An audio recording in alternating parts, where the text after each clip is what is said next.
Chicken শিক cutlet বানানোর জন্য এখানে আমি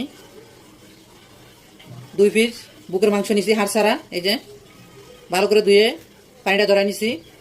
এটাকে আমি এখন এই লম্বা লম্বাভাবে পাতলা পাতলা করে কেটে নিব। আজকে আমার এই চিকেন শিক কাটলেট যদি ভালো লেগে থাকে প্লিজ আমার ভিডিওতে লাইক দিয়ে দিবেন, শেয়ার দিয়ে দিবেন, আর না টেনে পুরো ভিডিও দেখবেন। আশা করি আজকের এই রেসিপি আপনাদের কাছে অনেক ভালো লাগবে।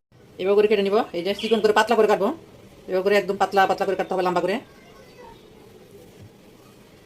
এই যে দেখুন এইরকম পাতলা পাতলা করে কাটতে হবে। এই যে এরকম এরকম পাতলা করে এরকম। আমি আপনাদের বোঝার সুবিধার্থে আমি আরেকটা কেটে দেখাচ্ছি। এই যে এভাবে ধরবো লম্বা লম্বাভাবে পাতলা করে। কাজটা একটু সাবধানেই করতে হবে। এই যে এরকম পাতলা করে আমি আরেকটা কেটে নিচ্ছি। তো আমি সবগুলো এভাবে করে শেষ করে লম্বা